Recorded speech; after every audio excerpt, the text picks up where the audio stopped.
నమస్తే, నా పేరు doctor N Subrahmanyam, Ayurveda specialist, Amrutham Ayurvedic hospital, Hyderabad. Allergic rhinitis అంటే అస్తమాను, దగ్గు, జలుబు, తుమ్ము, ముక్కు కారుతుండడం, ముక్కుతో ఇబ్బంది, ముక్కు దిబ్బడ, చాలా రోజుల పాటు తగ్గకుండా ఉండే జలుబు. దీన్ని అలర్జీ అయిందని, తర్వాత దానివల్ల లోపల మీకు ఏమైనా వాపులు లాంటివి వచ్చేస్తే అయితే అలర్జిక్ రైనైటిస్ అని అంటుంటారు. సాధారణంగా ఇది 100లో 20 నుంచి 30 మంది బాధపడుతుంటారు. ఇది వాతావరణానికి సంబంధం లేకుండా అన్ని కాలాల్లోనూ అన్ని ప్రదేశాల్లోనూ ఈ సమస్య ఉంటుంది.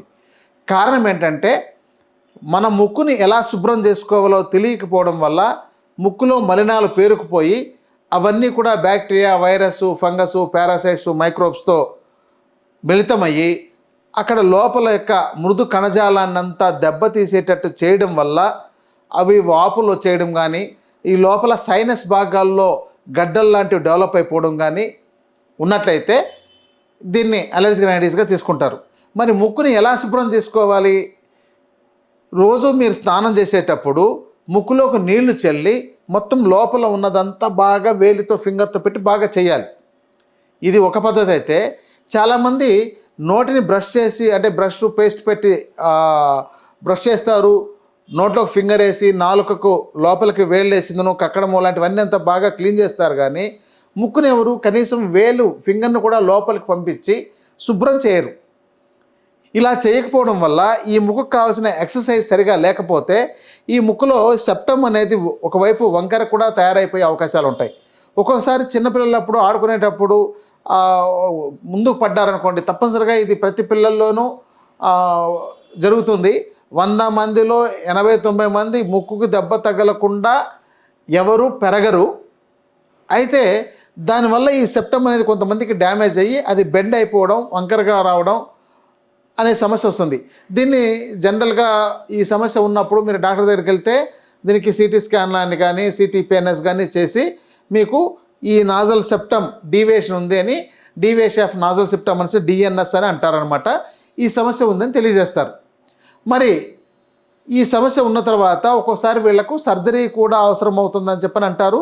కొంతమందికి అవసరం కూడా ఉంటుంది. కొంతమందికి చాలా ఎక్కువగా బెండ్ అయిపోవడం వల్ల అక్కడ లోపల ఈ యొక్క ఫ్లమ్, అంటే ఈ శ్లేష్మ పదార్థం సక్రమంగా బయటికి రాలేక లోపలే ఇరుక్కుని ఉండిపోతుంటుంది. ఎందుకంటే దాని వెనక భాగం అంతాను అక్కడే ఉండిపోవడం వల్ల దాంతో ఫంగస్ ఫామ్ అవడం కానీ, బ్యాక్టీరియా ఫామ్ అవడం కానీ ఇలాంటివి ఏదైనా జరిగి ఆ యొక్క ముక్కు సంబంధించిన సమస్యలు ఎప్పుడూ నిరంతరం వేధిస్తూ ఉంటాయి.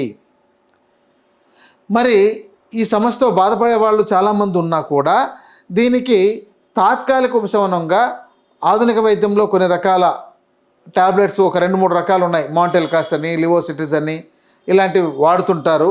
కొంతమంది స్ప్రేస్ వాడుతుంటారు. ఇక ఈ యొక్క ముక్కు రంధ్రాలు సన్నబడిపోయి ఆక్సిజన్ సరిపడా అందక ఆ బ్రీతింగ్ సమస్య వస్తున్నట్లయితే వాళ్లకు అస్తమా వచ్చిందని ఈ అస్తమాకు సంబంధించిన టాబ్లెట్లు కూడా వాడుతుంటారు. కానీ చాలామందిలో అస్తమా ఉండదండి. ఈ కేవలం ఈ యొక్క నాజల్ సెప్టమ్ డీవియేషన్ కానీ, లేకపోతే ఈ అలర్జిక్ కానీ వీటితో పాటు ఈ యొక్క మాంసం అనేది లోపల చెడిపోయి అక్కడ పాలిప్స్ లాంటివి డెవలప్ అయి ఉంటాయి. దాన్నే దుర్మాంసము అంటారు. ఇక దానితో పాటు ఇంకొక సమస్య తయారవుతుంది. అదేంటంటే ఆయుర్వేద భాషలో దీన్ని అర్షస్సు అంటారు. అంటే ఒక ఫైల్స్ లాంటివి, అవి ఇంకా మగ్గిపోయి నల్లగా కానీ, లేకపోతే రంగు మారిపోవడం, దాని మీద బ్యాక్టీరియా ఫామ్ అవడం, వైరస్ లాంటివి ఫామ్ అయిపోయి, ఫంగస్ ఫామ్ అయిపోయి బాగా ఇబ్బందికరంగా తయారవడం. ఒక్కోసారి బ్రీతింగ్కి ఇబ్బంది, లేకపోతే నిరంతరం కారుతూ ఉండడం, లేదంటే రాత్రుల్లో ముక్కు పట్టేస్తుండడం, ఏదైనా చల్లగాల్లోకి వెళ్ళినా, చల్లటి వాతావరణంలోకి వెళ్ళినా, లేదా చల్లటి నీళ్లు తీసుకున్నా, లేకపోతే చల్లగా ఉండే పదార్థాలు ఏవైనా ఐస్ క్రీమ్లని, ఐస్లని ఇలాంటివి ఏమైనా తీసుకున్నా, కూల్ డ్రింక్స్ తీసుకున్నా కూడా ఈ సమస్య ఎక్కువ అవడం సాధారణంగా జరుగుతుంటుంది.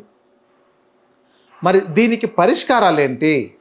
పరిష్కారాల్లో ప్రధానమైనది మీ ముక్కుని శుభ్రం చేసుకోవడం. రోజు ముక్కులోకి నీళ్లు బాగా చల్లి స్నానం చేసేటప్పుడు ముక్కు ఈ యొక్క చూపుడు వేలుతో బాగా లోపలికి ఎక్కడి దాకా మీకు ఛాన్స్ ఉంటే అక్కడ దాకా తోస్తూ, అంటే రోజు ఒకే రోజు రావాలని కాకుండా బాగా గట్టిగా చేసి ఆ ఎక్సర్సైజ్ చేయడం, 2 వైపులు చేయడం, బాగా క్లీన్ చేసుకోవడం అనేది ఒక మొదటి పద్ధతి అండి. రెండవది మీకు జలనేతి సూత్రనేతి చేయగలిగే అలవాటు ఉంటే, లేదంటే జలనేతి యంత్రం దొరుకుతుంది. అంటే ముక్కులోకి ఇట్లా నీళ్ళు ఇటు పంపించి ఇటు తీయడం, ఇటు పంపించి ఇలా తీయడం. ఈ 2 రకాలది. ఇది చాలా సింపుల్ అయింది, ఎవరైనా చేయొచ్చు. కానీ మొదట్లో ఎవరైనా వైద్యుల పర్యవేక్షణలో నేర్చుకొని చేస్తే బాగుంటుంది. మా దగ్గరికి ఎవరికి వచ్చినా కూడా వాళ్ళకి నేర్పిస్తుంటాము. ఇలా ముక్కులోకి ఇలా నీళ్లు పంపించి ఇలా తీసేయడం, మళ్ళీ ఇటువైపు పంపి ఇలా తీయడం. ఇదొక విధానం జలనేతి. దీనికి మరిగించి చల్లార్చిన నీళ్లలో కొద్దిగా ఉప్పేసి దాన్ని వడబోసుకొని ఆ యొక్క నీటితో చేయాలి. ఎందుకంటే సాధారణమైన నీటితో చేసినట్లయితే దాంతో ఉండే బ్యాక్టీరియా కానీ వైరస్ కానీ ఇంకా మనకు వెళ్ళి ఇబ్బంది కలిగించే అవకాశాలు ఉంటాయి. తర్వాత యోగ ప్రక్రియలో సూత్రనేతి అని అంటారు. అంటే ఒక థ్రెడ్ లాంటి దాన్ని లోపలికి ముక్కులోకి పంపించి గొంతులోంచి ఇట్లా బయటకు తీసి ఇలా 2 వైపులు ఇట్లా మన చిలికినట్టు చేయడం. ఇలా చేసే విధానం కూడా ఉందండి. కానీ ఇది ఎవరైనా యోగా నిపుణుల వద్ద కానీ, లేకపోతే ఎవరైనా వైద్యుల పర్యవేక్షణలో కానీ దీన్ని నేర్చుకొని తర్వాత వాళ్ళు స్వయంగా చేసుకోవచ్చు. ఇక ఇది కాకుండా ఆయుర్వేదంలో కొన్ని ముక్కు తైలాలు వాడే ఉన్నాయి. షడ్బిందు తైలం అని, అనుతైలం అని, పంచేంద్రియవర్ధన తైలం అని, ఇలా రకరకాల తైలాలు ఉన్నాయి. అయితే ఇది కొంతమందికి ఇంకా కఫం ఎక్కువగా ఫామ్ అయి ఉన్నప్పుడు ఒక్కొక్కసారి పట్టేసినట్టు ఉంటుంది. చల్లటి వాతావరణంలో బాగా వర్షం పడుతుండేటప్పుడు, కూల్గా ఉన్నప్పుడు, బాగా జలుబుగా ఉన్నప్పుడు ఈ తైలాలు వాడకూడదు. ఈ జలుబు లేకుండా ఉన్నప్పుడు మాత్రమే ఈ ముక్కులోకి ఇటు ఒక 5-6 చుక్కలు, ఇటువైపు ఒక 5-6 చుక్కలు వేసి ఇలా పీల్చాలి అని చేసినట్లయితే ఆ లోపల పేరుకుపోయిన కఫం అంతా గొంతులో వచ్చేస్తుంది. వాటిని శుభ్రం చేసుకోవాలి. ఇదొక విధానం. ఇక టాబ్లెట్స్ లాంటివి కూడా ఉంటాయి. మనకి ఇంట్లో మన సొంటి, పిప్పళ్ళు, మిరియాలు అంటే త్రికటు చూర్ణం అంటారు. దీనిని మీరు వాడుకోవడం. అడ్డసరం చూర్ణము, వీటిని వైద్యుల పర్యవేక్షణలో తెలుసుకుని వాడుకోవాలండి. ఏదో చూర్ణాలు చెప్పారని మీరు తీసుకొచ్చి వాడొద్దు. ఎందుకంటే ఆ చూర్ణాలు బాగా తయారు చేసి ఉన్నారా లేదా, వాటిలో బ్యాక్టీరియా, వైరస్, ఫంగస్ లాంటివి ఏమైనా ఉందా లేదా అనేది అది ప్రాపర్గా చెక్ చేసి ఉండాలి. తర్వాత దాన్ని మీరు చేసుకునేటప్పుడు వేడి నీళ్ళతో కొంత ప్రాసెస్ చేసుకోవడము, ఇలాంటివన్నీ ఉంటాయి. వాటిని ఎలా చేసుకోవాలో ఇవన్నీ వీడియోల్లో చెప్పేది కాదు కాబట్టి మీరు వైద్యుల పర్యవేక్షణలో ఇలాంటివి తీసుకోవడం ఉత్తమమైంది. ఇంకా బృహతేని, కంటకారేని, అడ్డసరమని, మనకు సొంటి, పిప్పళ్ళు, మిరియాలు ఇవన్నీ కూడా ఇంకోటి ఏంటంటే దాల్చిన చెక్క, లవంగాలు, ఏలక్కాయలు, ఆకుపత్రి ఇవన్నీ కూడా ఈ కఫహరాలుగా పనిచేస్తాయి కాబట్టి వీటిని తీసుకోవడం. ఇంకా దశమూలాలని ఉంటాయి, వాటిని తీసుకోవడం. మళ్ళీ దశమూల కటుత్రయం అని అంటారు. అంటే ఒక 3 రకాల కార పదార్థాలు, అంటే సొంటి, పిప్పలు, మిరియాలు, దశమూలాలు కలిపి వీటితో తయారు చేసిన ఇలాంటి చాలా రకాల ఔషధాలు మనకు అందుబాటులో ఉన్నాయి. ఇవి వైద్యుల పర్యవేక్షణలో తీసుకోవాలి. ఇక ఇవేవి తీసుకున్నా మాకు పనిచేయడం లేదండి అని అంటే ఈ డిఎన్ఎస్ అంటే డీవియేషన్ ఆఫ్ నాజల్ సెప్టమ్ ఉంది అని అంటే ఇది ఆధునిక వైద్యంలో కానీ, లేకపోతే ఎవరైనా నిపుణులైన శస్త్రచికిత్స నిపుణులు ఉన్నట్లయితే వాళ్ళ పర్యవేక్షణలో ఆ యొక్క సెప్టమ్ డీవియేషన్ని మీరు సర్జరీ చేసి తగ్గించుకోవచ్చు. అయినంత మాత్రం మీ సమస్య సాల్వ్ కాదు. ఎందుకంటే మళ్ళీ కూడా అది బలహీనం అయిపోవడం వల్ల ఆ సెప్టమ్ అనేది మళ్ళీ వంగిపోయే అవకాశాలు ఉంటాయి.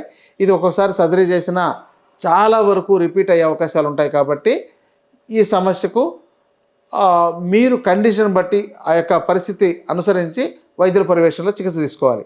ఇక ఈ నాసార్బుదము, నాసార్షస్సు, దుర్మాంసం పెరగడము అనేవి, ముక్కులో గడ్డలు లాంటివి ఈ సైనస్ భాగాల్లో, అంటే మనకు ఒక ఈ 6 రకాల సైనస్ బ్యాగ్స్, ఇటొక 3 ఉంటాయి. తర్వాత కంటి చుట్టూ చిన్న చిన్నవి చాలా రకాలు ఉంటాయి. వీటిల్లో ఈ యొక్క దుర్మాంసం అనేది పేరుకొని ఉండడం, అవి లోపల సైనస్ భాగాలంతా వాపు చేయడం, ఇలాంటివి ఉంటాయి. వీటికి ఆయుర్వేదంలో క్షారకర్మ అనే ఒక చికిత్సా విధానం ఉంది. ఆ క్షార చికిత్స అనేది చేసుకోవడం ద్వారా ఈ సమస్య తగ్గుతుంది. అయితే కొంతమంది దీన్ని సక్రమంగా చేసుకోకపోవడంతో కానీ, లేదంటే తగిన జాగ్రత్తలు పాటించకపోవడం కానీ, కొన్ని వాళ్ళు చెప్పవలసినవి చెప్పకుండా దాచిపెట్టి చికిత్స తీసుకున్నట్లయితే, అంటే కొన్ని రోగాలు ఇతరవి ఉంటాయి, లేదా ఇన్ఫెక్షన్ ఉన్నట్టుంది, ఒక్కోసారి కొంతమందికి ఆపరేషన్ అయ్యి కొన్ని రకాల సమస్యలు ఉంటాయి.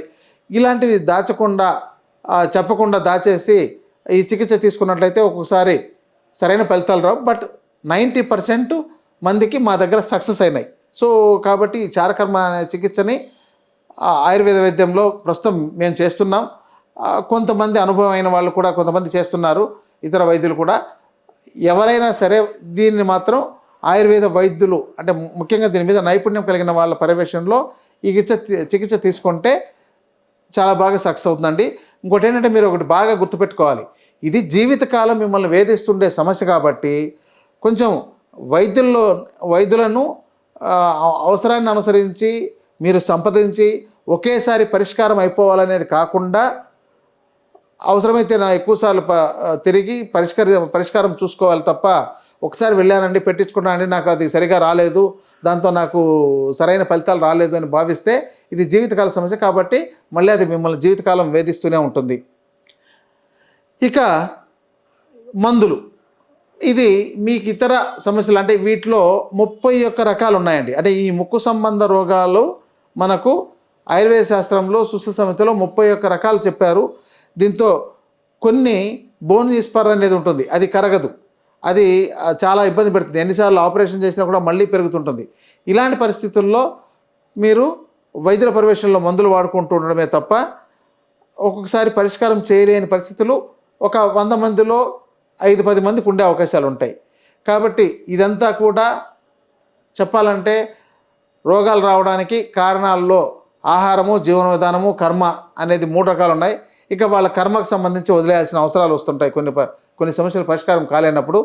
కాబట్టి ఇలాంటి కర్మ పరిష్కారాన్ని కూడా ఔషధంతోనూ ఇతర చికిత్సలతోనూ చేసుకోవచ్చని ఒకవైపు శాస్త్రం తెలియజేస్తుంది. కాబట్టి మీ యొక్క సమస్యను బట్టి మీకున్న ఆ సమస్యను తగ్గించుకోవాలన్న కోరికను బట్టి వైద్యుల పర్యవేక్షణలో తగిన చికిత్స తీసుకొని ఆరోగ్యకరంగా ఉండండి. నమస్కారం.